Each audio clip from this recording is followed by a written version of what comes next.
What's up, everybody? This is Windy City Gridiron Radio of SB Nation. With you, as always, your host, Robert Zaglinski, and I am pleased to be joined by Pro Football Weekly's Eric Edholm, who, after about, 7, 8, 9, 10 tries, we're finally able to do this, technology permitting. And it should be fun. We have a lot to get into. Eric, what's up?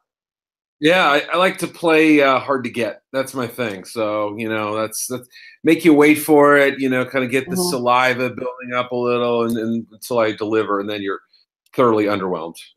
Yeah, we built up a lot of hype, so let's time to live down to it. Let's live down to all of that hype. A big question this week with the Bears, or rather it's one of the bigger questions for them this offseason. Let's start with this. Is Kyle Fuller situation. The window to franchise tag opened up for him, and for over the next 2 weeks, or now it's less than 2 weeks, for about 10 days, they're going to have to decide if they want to franchise tag him, if they want to give out a long-term deal, if they want to hand out a transition tag, all this fun hardball crap that's going to go down to the midnight hour because NFL teams wait till the last minute, and that's how negotiations typically go. It should be tense and stressful. Eric, I mean, what kind of a position are the Bears in here with Fuller? Like, can they afford to let him go? I mean, what's their best route? Yeah, I think it's obviously changed a lot in the last year. They declined that fifth-year option, and all signs kind of pointed to him moving out at the end of this past season, but he played so well, and he seemed to connect so well with Vic Fangio, or maybe Fangio just got the best out of him.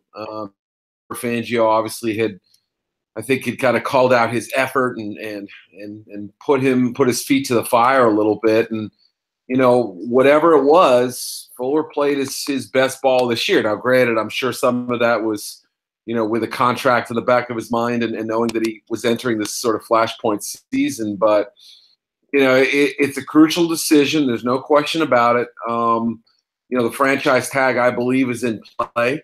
And, you can look at how they handled the Alshon Jeffrey situation a year ago and sort of say, can they afford to lose Fuller the way they did Jeffrey, and kind of allowing him to just walk scot-free? I don't know. It's tough because I believe they will use this period to see if they can get that long-term deal done and thus reduce their 2018 cap hit. But, if I'm Fuller, I think I'm willing to be a little bit patient and a little bit willing to see, like, what's this market going to look like? Because other than maybe Tremaine Johnson or Aaron Coleman or Malcolm Butler, there really aren't a ton of other veteran cornerbacks out there, unless I'm forgetting somebody, who kind of loom as that potential number one or lockdown guy who could get that same kind of money. So, he might be able to sort of slow play this and have it work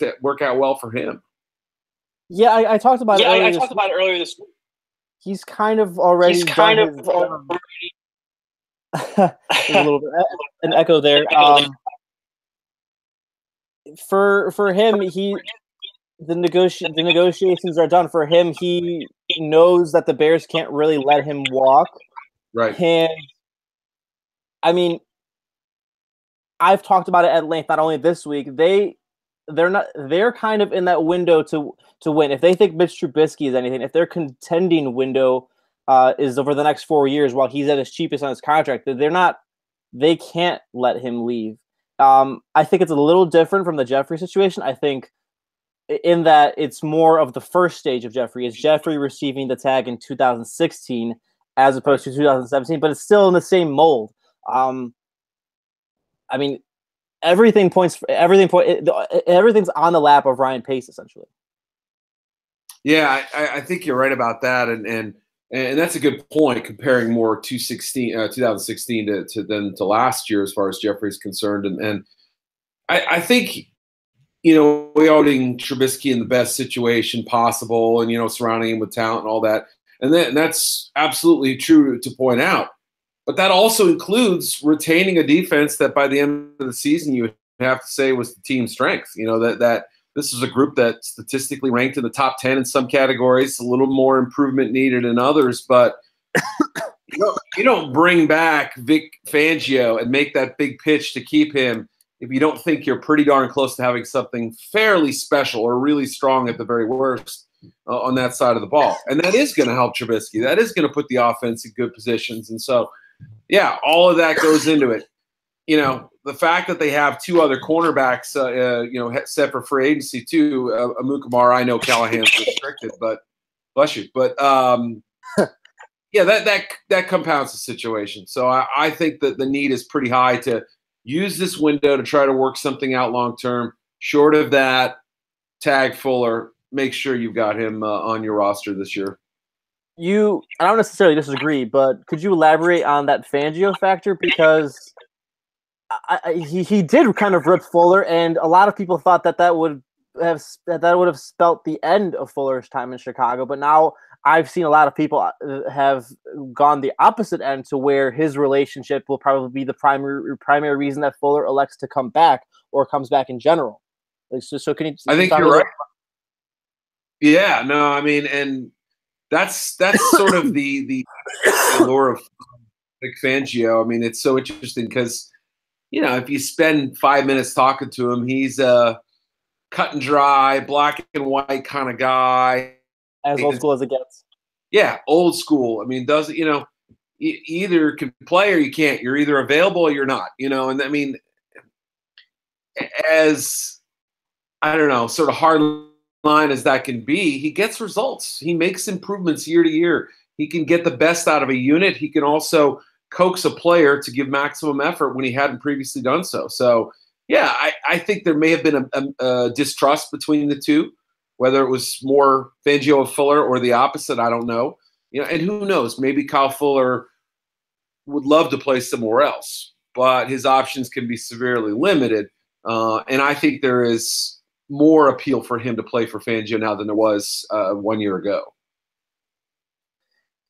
If by chance the worst case scenario, because I would classify it as the worst case scenario happens, where they're not able to keep Fuller, where the Bears aren't able to keep Fuller, I mean, what route would they go in? I mean, you mentioned Aaron Colvin. I don't think Trumaine Johnson is going to be as much of a big get for them because he's probably going to command big money. He's probably going to command something in the realm of, and I'm just purely speculating, something like Stephon Gilmore, almost getting $40 million guaranteed. He's been waiting for this kind of contract situation for a while if he hits the open market with the Rams. So, I mean, who's a viable option to replace him? I'm not, if we go down that route. Yeah, right. Obviously, worst case scenario, or if you feel like you need more depth, whatever, you still have another cornerback spot.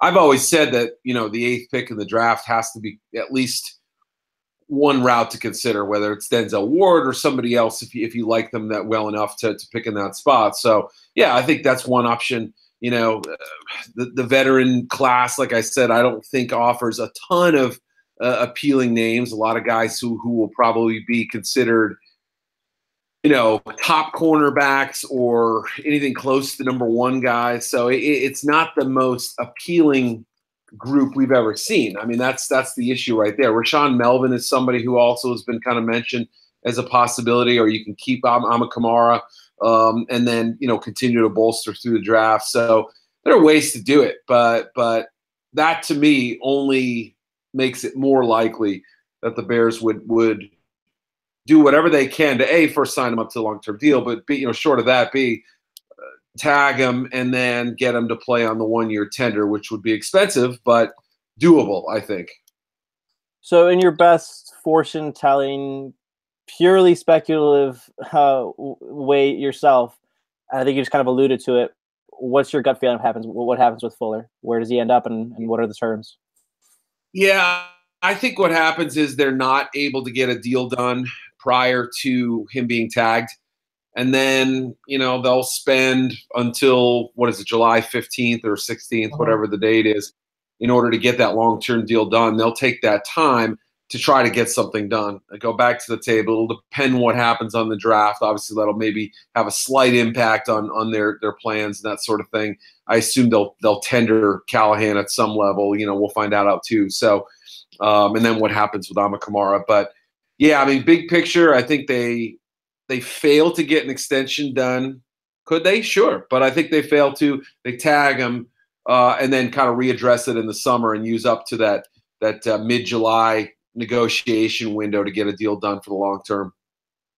Just as a note for everyone listening, the tag is around $15.1 million this year, I believe, for top 5 cornerbacks. I don't know if you know off the top of your head, Eric. I think that's it this year, like something like 15 million. Yeah, but I knew it was north of 15. That's right. Yep. Okay, so yeah, so it should be fun then. If we go off your prognostication, just NFL teams always putting things off until the last minute, always procrastinating. It's always good, right? It's always Hey, fun to put it off. It fits in with my sort of approach to life, which is why do it ahead of time when you can wait until you absolutely have to do it. Deadline spur action. That's what spurs me on. So I completely get it. Yeah, I guess you work under pressure, you create better. Pressure creates diamonds. I get it by that. I get it by that logic. We've all been there. Moving over to another free agency topic. So Jarvis Landry received a free franchise tag from the Dolphins a few days ago. Speculation that would take him off the open market. And in a way it does, but given the quick tag, which almost never happens, most have safely assumed that the Dolphins are going to try to trade him to try to recoup some loss for him instead of just letting him walk. A lot of the reaction in Bears land has centered around how this will affect the market in general, considering if you have to go for Landry, I think off the top of my head, it's something like a 2nd-round pick in addition to giving him a long-term deal. So that already thins a group of veterans, much in the vein of of cornerbacks. That is some guys with upside, not really any, like, some talented guys, no doubt, but not necessarily proven number ones, not necessarily proven consistent number 2s, but could be. How does this impact the Bears? I mean, I'm not a big proponent of Landry anyway. I would have preferred that the Bears wouldn't go out and sign him, and they're probably not going to make the trade for him anyway. But I won't lie in that is a net negative for them that he's not really going to test the open waters. Yeah, you cut out a little, so I heard most of what you said. So I think I understand what you're getting at. I think Landry is one of those players who could he benefit the Bears? Absolutely. I've been saying for years now they need that kind of slot guy that underneath the receiver who can catch a lot of balls, get open, at least be that safety valve, that first down creator, that sort of thing. And you can throw to the backs, you can throw to the wide receivers, up top, but I think you really do need that underneath option. And you can attack multiple layers of the field. You obviously see the way that the Chiefs have done it, and other teams as well, keeping sideline to sideline the entire field in play defensively. That changes things. So somebody like Landry absolutely could help the Bears in a vacuum. Do I think it's going to be their best dollar for dollar investment to swing a trade for him, having already given up picks for Trubisky, and then also earmark him for a large salary, whether it's $12, $13, $14 million per year, whatever a long-term deal would cost you? I don't know. That doesn't really feel like the best bang for buck that they could do at that position. So, when Matt Nagy took the job, within 12 hours, I just sat there and thought, Albert Wilson would be a nice little option for a lot cheaper. He's 25 years old. I know he hasn't played a starring role, but somebody you bring in who knows the offense right away could be instantly sort of marinated in this thing, or at least, most of it, depending on what changes they make, with guys like Mark Helfrich, et cetera. But, you look at what he did in week 17, it was the first time he'd gotten kind of an expanded role, and you say, he's a playmaker. I don't think he's going to be special in the league. He may never be more than your 3rd or 4th best option in the offense, but you need those guys. If somebody goes down, can he step up for a game or two? Yes. So, Wilson's always been a player I like, even with his size limitations. He's not the fastest guy, but he's got some quickness to him. I like his game. Could Terrell Pryor fascinate me? Sure. Do I think it makes a little more sense to go with a safer option like Wilson, who's coming off his best year? Yeah, I do. I think, he's He's somebody that I would absolutely think would be somebody that they would have a little more interest in, given the price tag and given the just the production they could get back at that price tag. Yeah, it's funny that you mentioned that in relation to Wilson, kind of relating back to Landry too. Does Landry not totally hitting the open market? Is the impact of him not doing that is the negative impact overstated in how perhaps they would overpay a Wilson or overpay a Pryor, as you just said, or Marquise Lee, or was that going to happen anyway? I mean, I don't think they're really in position to be judicious, and I think that was going. I'm in the position that it was going to happen anyway. Did you understand what I'm? I missed what your actual question was. I'm sorry. Just repeat the heart of it again. Do you think the negative impact of Landry not really hitting the open market is overstated in relation to overpaying receivers like Wilson, Pryor, Lee, whatever else? Yeah, and right, and assuming that Allen Robinson, Landry, Devontae Adams was re-signed. Obviously, we know about that. I'm trying to think who else. Sammy Watkins, right? So, yeah, the top guys will have been shackled a little bit.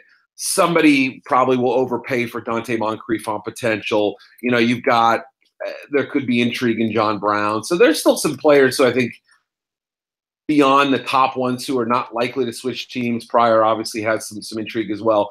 That may kind of tilt the market a little. You may be surprised at the numbers you see, like, whoa, really, for this? Same thing with Lee. I mean, I think the feeling around the league on Marquise Lee is a little bit mixed. So, yeah, I mean, some of this is probably overplayed a little. And there will be one or two bargains at wide receiver. We see it every year, even with the overpaid guys. So, I don't know if that's Wilson or Lee or Pryor or somebody like that. But, yeah, I mean, that makes a lot of sense. To be a little more attention than we probably need to spend. Yeah, definitely. So I'm going to keep turning you into a fortune teller. I know this is one of your better skills. So who do you think the Bears will end up with in free agency? Give me two names. So Wilson, I'm assuming is one. Yeah, I'll say Wilson. Let me think here. For a fallback, maybe Pryor.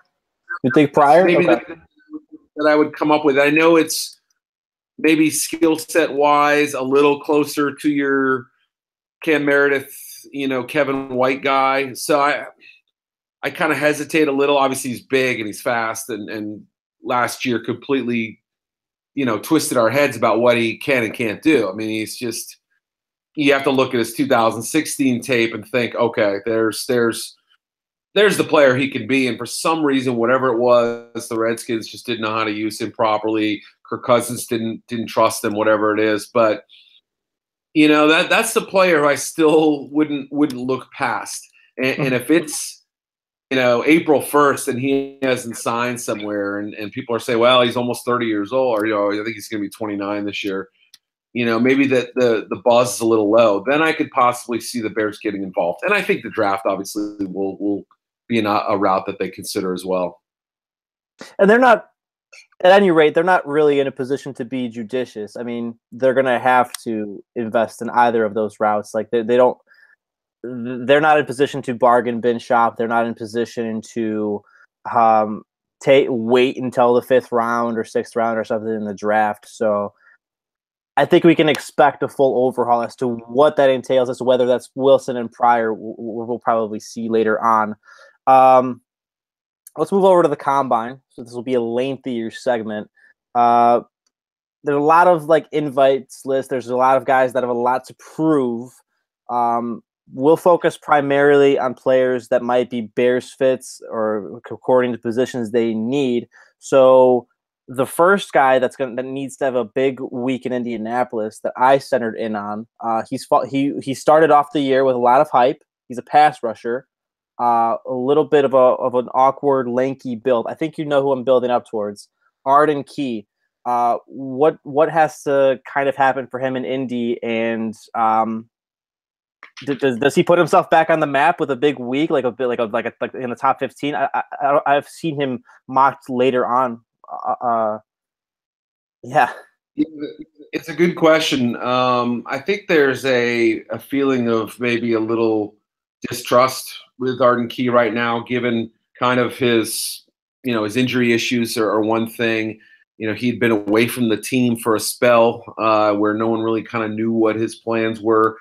I think, yeah, the workout thing is great because he's a good athlete. I mean, we're talking about a guy who's, like you said, kind of that long, lanky, hyper athletic guy. But I also think the interview process for him is going to be huge.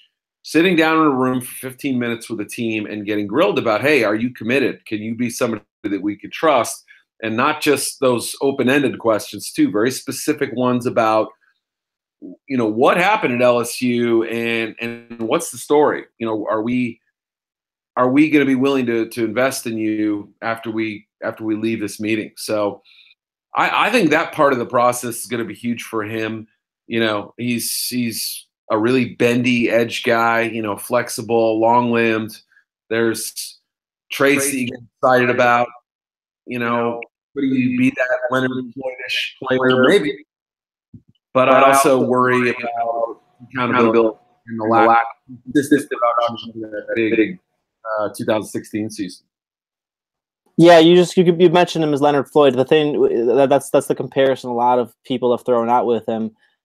In fairness, if he does step up his accountability, if he is a responsible player, he's probably more of a pass rusher, more of a polished pass rusher coming out than Floyd was. Floyd is kind of used in more of the light the way he was at Georgia as a coverage guy. The guy drops back, so he would be a better complement there. Let's stick to the edge. Duke Ejiofor. So he's going to have, bless you, he's going to have surgery on a torn labrum. So he's not going to be at the combine, but where would he fit into the Bears' plans?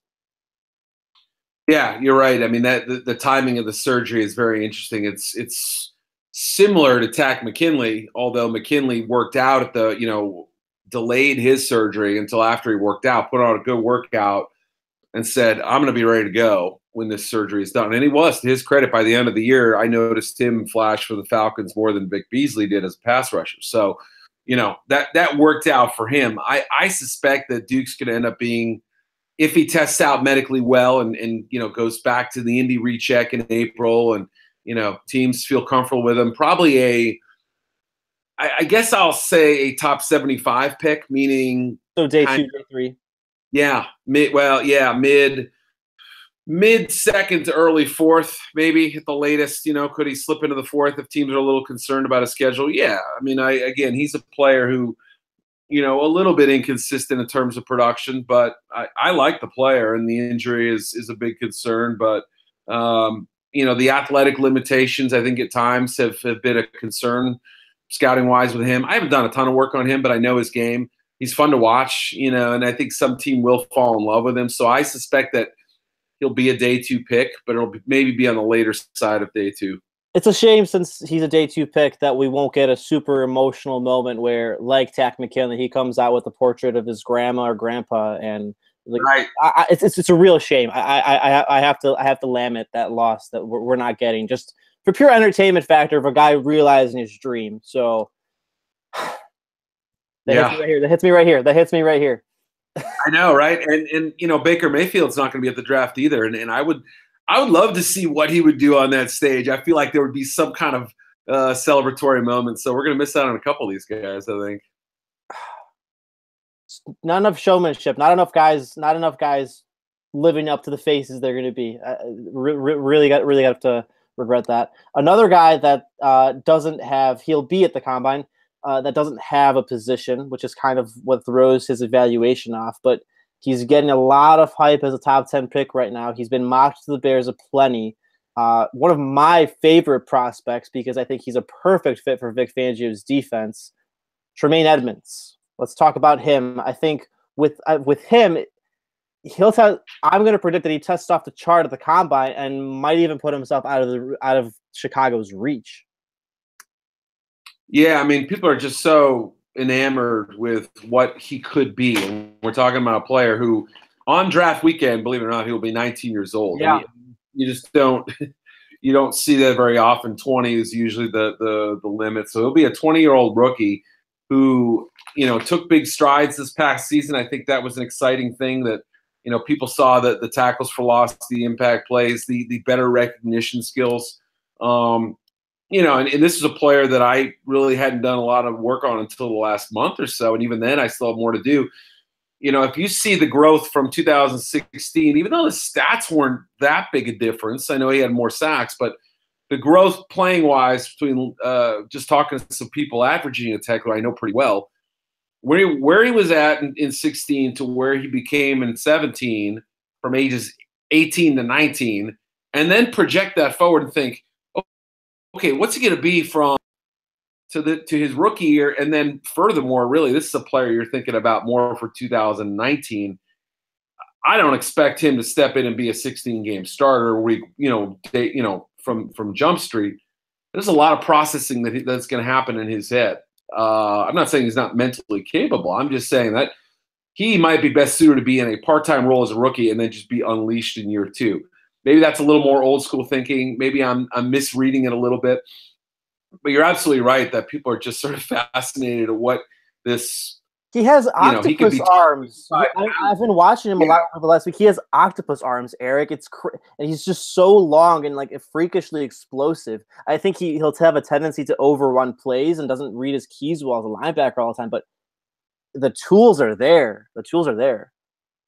Where do you like him as an ILB in that system? Do you want him more on the edge a little bit? I mean, there's also a positional fit that I think teams will kind of play with a little bit and decide where they want him. And that's a good thing. I don't think that's necessarily a negative, because you can try him at one spot, it doesn't work there. He could also fit in another. So he's a fascinating player in a lot of ways. And yeah, I mean, you're right, long, rangy, will test through the roof in Indy, like you said. He's somebody that when you watch the tape, you have to remind yourself this is still a 19-year-old player who's got a lot of growth ahead, and I think will be very good. Moving to the guards, so Quentin Nelson is the guy that's the big hyped player. He's going to be a top 10.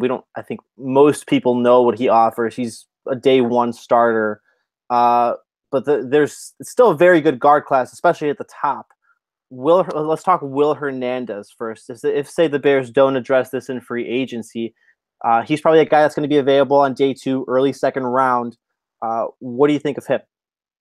Especially when we get to the combine.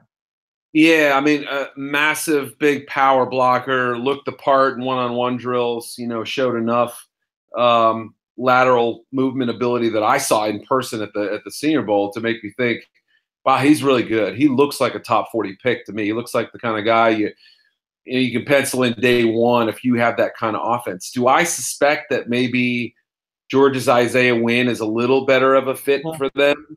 Yeah, I do. But I also don't think they'd go wrong by if they really wanted that kind of that power option there up front. Somebody who has been in the trenches, he's got great hands, seems to have good recognition skills, adjusts well on the fly for as big as he is. I mean, those are good things. He's a heck of a run blocker, and I think will be a very capable pass blocker as well. It also depends, of course, do they I'm blanking. Zach Fulton, was a possibility. Zach Fulton's definitely. Yeah, some free agent possibility like that. Obviously would take guard off the board in round 1. But if they don't go that route, yeah, I could see an offensive lineman being in play early. You just mentioned Isaiah Wynn. What's the difference between him and Hernandez for you in that he's a better fit for the Bears? What's the thought process behind that? Little better movement skills, not your ideal height at 6'2" or whatever. Although they're about the same height now that I think about it. I think both guys are. Yeah, they're kind of sawed off a little bit, but Wynn's athletic ability is tremendous, and I really just think that he could be a great fit in an offense that maybe features a lot of movement, a lot of pulling guards, that sort of thing. I mean, could both work? Absolutely, but they're two different players. So we'll see. Wynn played left tackle. I think he's a guard. Most NFL teams seem to think the same, and yet, God forbid, if something, if they needed him out there in a pinch, could he play at tackle? Yeah, he probably could, and he'd probably do a respectable job. I just think he's going to be better served inside probably. I think a lot of people moving to wide receiver, I think a lot of people underrate this class. I don't think there's necessarily a Julio Jones or Calvin Johnson, but in my mind, this is a very deep class with a lot of guys that could contribute day one. I mean, Calvin Ridley's the big name here. Christian Kirk's a name that's thrown around. How about DJ Chark? So he's getting a little bit of hype. He's a guy that some people see as top 5. I believe Daniel Jeremiah actually even hyped him up yesterday, and I've been watching him in the past week or so. I mean, he seems like a complete target. What has to happen for him with Indy and then after that whole process?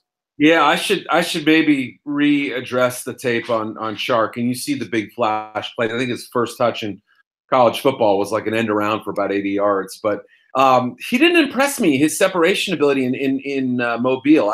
Again, as a player who looks the part, 6'2", 6'3", or maybe 6'2.5", something like that.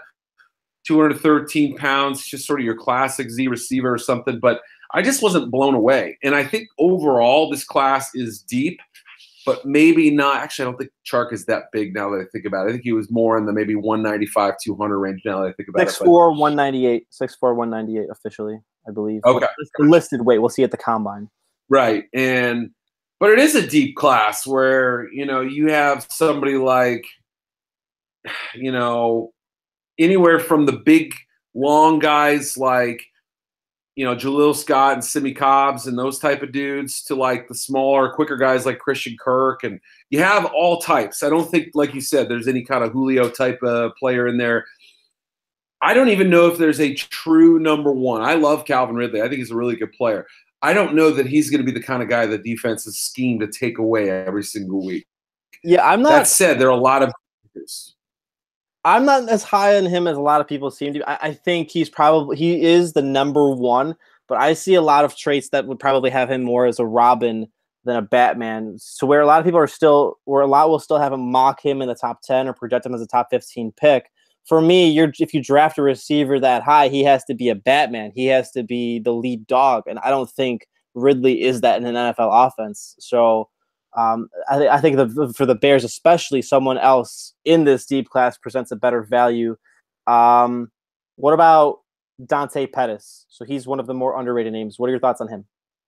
Very consistent. To me, he's kind of a jack of all trades, master of none.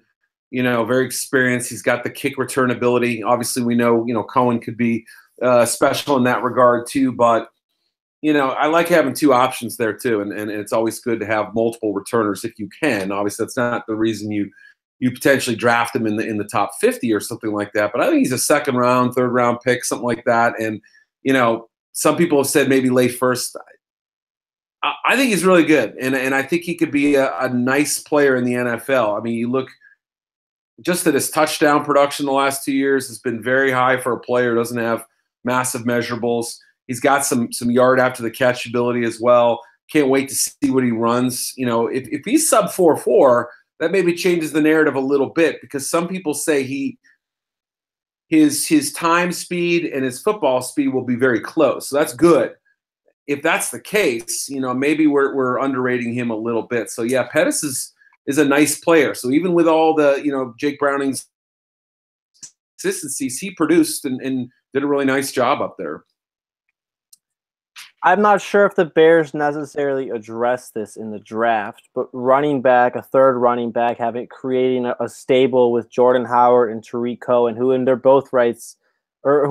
both in their own rights are kind of set to a specific niche where Howard's the power bulldozer runner that can't really catch, and Cohen's not really the guy that's going to run between the tackles. So a third guy here as another change of pace wouldn't be the worst idea. Let's talk Kalen Ballage from Arizona State in that regard. What do you think of him? I'm not as big a fan as others are. I know there's some intrigue and people are maybe saying, hey, maybe he could be that David Johnson type. To me, the physical traits are obvious. I think he's got, when you're 6'2" and 220 something pounds and run like he can, that's eye-opening. There's no doubt about it. I mean, he's got some burst. Atypical burst for somebody his size. I would say that there's a reason why he didn't get the ball more at Arizona State. They had another kid who was, receiving. I'm blanking on his name. Demario Richard, I think is his name. Who actually at times get the ball more, and I would kind of question it. It's not the same discussion you would have with Bo Scarborough at Bama, because look, I mean, they were just loaded. Demario Richard may be a 6th or 7th round pick. Granted, he may have been a little more of the coach's favorite, and perhaps Ballage is going to be a better pro than a college player. But I've been kind of pumping the brakes on him a little bit, even though there were some eye-opening plays in Mobile. We obviously saw the big game against Texas Tech 2 years ago. He had his moments as a Sun Devil. I'd be fine if he runs sub 4.6. I think that's fine for him. But we'll see. I guess I'm just a little lukewarm on him until I maybe get a little more information. Well, just as before we move on to the other prospects, I'm getting the sense, do you evaluate on college production or more how they project? Because a lot of people, when they, for example, with a guy like Ballage, will do projection. I'm kind of in the middle. I put more stock into how the guy was in college to prove that they can do a specific skill that they're going to be asked to do in the NFL. Yeah, I mean, I'm just curious. Yeah, no, there are obviously, and there are examples of guys who weren't asked to do certain things very often, like catch the football, for instance. He had a huge role as a receiver, I think it was last year, and then they didn't ask him to do it as much. Well, that doesn't mean he can't do it. Yeah. I think he can catch the ball and be a good swing pass receiver or something like that. So I think I tend to see what traits does he have? How do they translate to the NFL game? Is durability an issue? Is size or speed an issue? If so, how big an issue? And it's all just kind of this sliding scale. It's never perfect. And depending on what kind of style the team runs, man blocking, zone blocking, do they prefer bigger guys? They ask their backs to stay on the field 3 downs because they're a, fast break offense or something. I don't know. I mean, like you said, you can have a unitasker, somebody who just, Bo Scarborough could be the next Brandon Jacobs and be a very good player. Are you going to ask him to catch passes and be the 3rd and 10 draw guy? Probably not, So I'm okay with those type of players as long as they're sort of fit into their roles nicely and not asked to do more than they can do. Brandon Jacobs was a freak. I mean, nice throwback there. So it's 6'5", 260. I covered the Giants in that era, and I remember walking into the locker. I covered the NFC East. And, I mean, he looked like a heavyweight boxer. I'd never seen a skill position guy look like, I mean, just barrel-chested. I'd never seen anybody who, even tight ends, who I felt like had that kind of just tree trunk-like mass in their chest. It was incredible. Unreal athlete. Yeah. I'm going to throw 2 or 3 names at you over these next 2 positions and tell me who you think best fits the Bears and just their choice. So that's what we'll do for these next 2. Offensive tackle, let's say the Bears look to replace Bobby Massey since they have Charles Leno entrenched on the left side. So Tyrell Crosby from Oregon and Alex Kappa from Humboldt State. Yeah, it's funny to go from Oregon to Humboldt State, right? They don't even necessarily fit the same conversation, but both guys are getting a lot of press. Some people have told me they like Cap a little bit more as a guard. I don't know. That's going to be a club by club thing. I don't know where the Bears stand on him. I really don't. Others will look at him at tackle, who watch the majority of the Senior Bowl tape, was very good. He was competitive. He looked the part. Even when he lost reps, you saw some positive things. So I liked what I saw of him. Crosby is fascinating to me. I mean, beyond the Oregon connection with Helfrich and, somebody who obviously had some knowledge about him. And I asked Mark about that. I said, how will your knowledge of college football translate to the draft process? And he said, I think it's going to help a lot. Not just guys on Oregon, but also guys that we play against, recruited, et cetera, having that kind of background. So, yeah, there's a connection there. But skill set wise, he's a little bigger, maybe a little bit more naturally athletic. You have to wonder about the foot injury from a year ago. It cost him a lot of time. There are some attractive things about him. He's played left. He's played right. I think he's just an overall better player than what Kappa was. And the level of competition can't be ignored. So I hard to say, but my gut instinct leans a little towards Crosby and a little, but I think both are going to be in consideration. And either way, what the Bears would be doing, I don't think they'd necessarily be day one starters, and I don't think that in the mold that they're not going to let Bobby Massey go immediately. It'll be more of having these guys earn it. They're not, because I wouldn't characterize as Crosby or Kappa as immediate impact polished guys. I'm not sure if you agree though. Yeah, I need to watch more of Crosby. I've only seen one full game of him, and I've talked to a personnel director about him.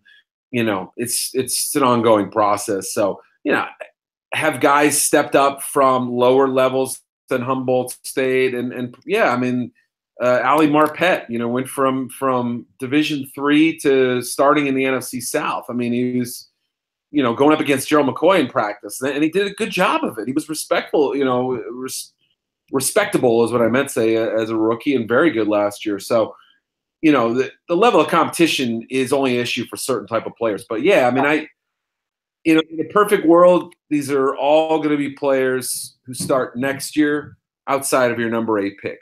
Could it happen where a lower guy starts? Absolutely. Look at the Bears last year. They had a lot of contributors in their draft class that I panned. I said, I don't know what they're doing with these picks. Some of them don't make sense. So I'll admit to saying that I gave them a C. I gave them a C minus. I mean, I understood kind of the vision that they were trying to do, like with the project class, but I didn't really get Shaheen. I didn't really get Cohen, and look how that works out. I mean, it's a crapshoot. Yeah, and you know, Shaheen we still got to find out about, but and it's exciting. Cornerbacks. So Christian Campbell, Quentin Meeks, and I've been looking at the list here to pick a third name because I had those guys picked up before the podcast. Someone comparable.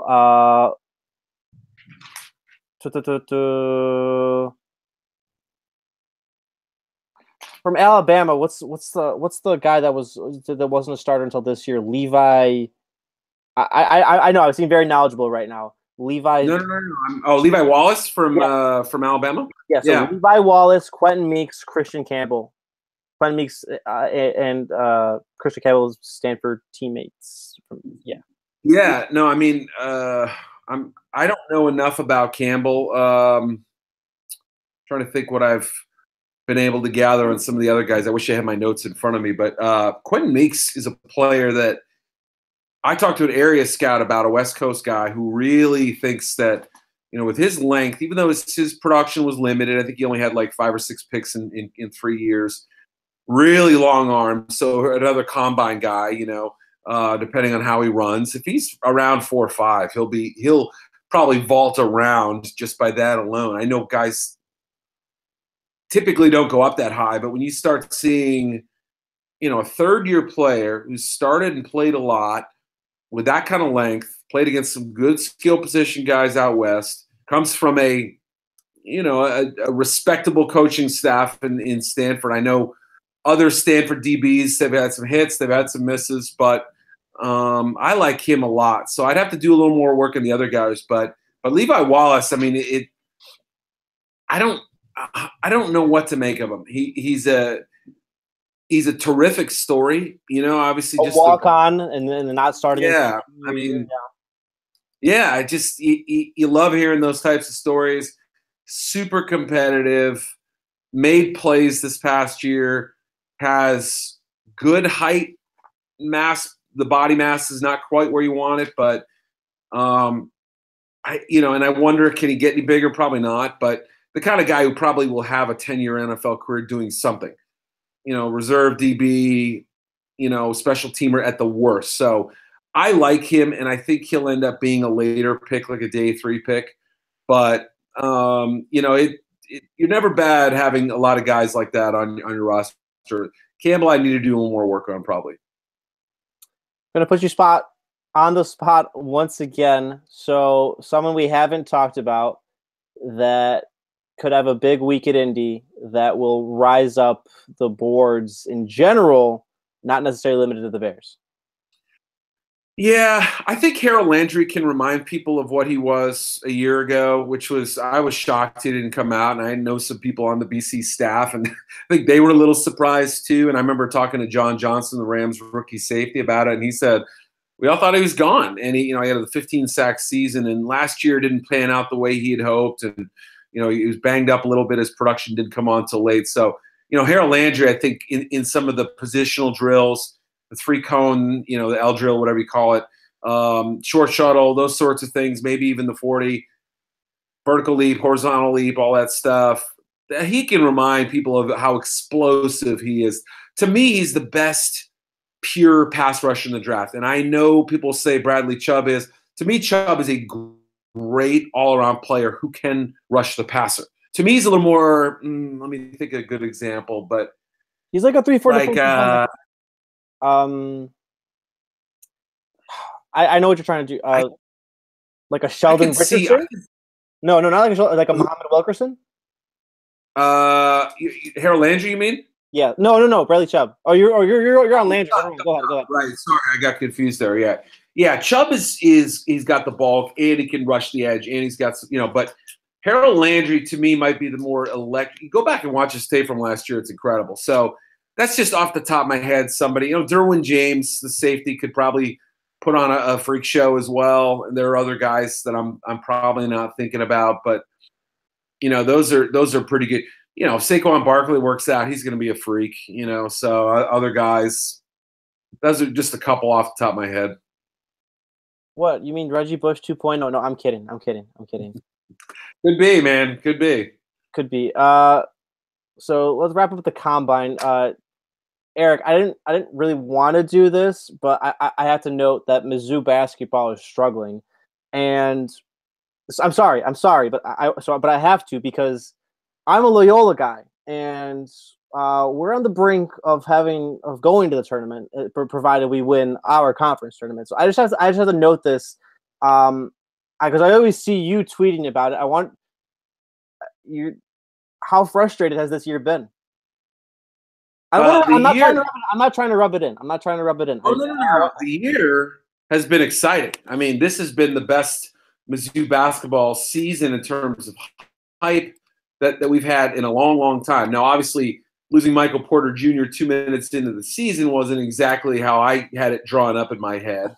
But, before these last two losses by a combined 4 points, they had won 5 in a row. They're in a 3-way tie or a 6-way tie for third place in the SEC. So I guess what I mean is more of that, like that a tournament bid is very much in flux because of the last few games. That's what I meant. Oh, right. You lose at LSU with missed free throws. You lose at Ole Miss with the overtime silliness. I mean, it just, this is typical Mizzou stuff. We're well seasoned on this sort of thing happening. So, yeah, I mean, you still have 2 road games, one of which is at Kentucky, by the way, and then Arkansas, who's probably the hottest team in the SEC right now, coming to your building before the SEC tournament. We don't know if Porter is going to play. This is what makes we Mizzou grads age prematurely.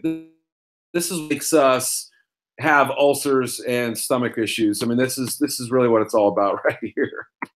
What is Mizzou like actually like? Because like Duke's a basketball school or Ohio State's a football. I mean, Mizzou, are we saying basketball for Mizzou, or are we say? I mean, what is it under? I don't even know. When I went to school there in the 90s, it was a basketball school, unquestioned. Even with we had couple pretty good teams in 97 and 98. You ask anybody on campus, it would have been about, ask 100 people, it would have been 98-2 would have said it's a basketball school. The last 15 years has maybe changed that a little bit, even with a couple of good basketball seasons. We've had mostly disappointments. I still say deep down it's a basketball school. But the football team has done things that nobody could have imagined, really since 2007, the last decade. And last year didn't work out the way anyone hoped, but still, overall body of work, you would say that the football team has been far more successful than hoops. So it's shifted. you ask students who are, who've gone there in the last 10 years, I wouldn't be shocked if it was 55-45 football. There's more buzz, but this season, with all the recruiting hype and everything, there's been a reminder of deep down, these people really do love their hoops. You sound much more measured than I would have expected talking about this. I'm impressed. Hey, I've learned to separate myself, and when I do get really angry and feisty, I do it in the privacy of my own home, so that I'm not thoroughly embarrassed by how how immature I can be in the wrong moment. I'd like to as I mentioned earlier, I'd like to turn the attention to my Loyola Ramblers, who let's talk. Let's just talk about how great of a season they've had with Wichita State leaving the Missouri Valley Conference. We forget that part, and how they're Chicago's sweetheart this year, and they're going to make a deep run in the NCAA tournament. Let's heap praise upon them. In my opinion. Yeah, no, it's been a great story. There's no question. I mean, to me, it's too bad that college basketball has had such a rough season, I think, overall, because I think people should be paying attention to Loyola. And I should mention my mom is a Chicago girl. She grew up here.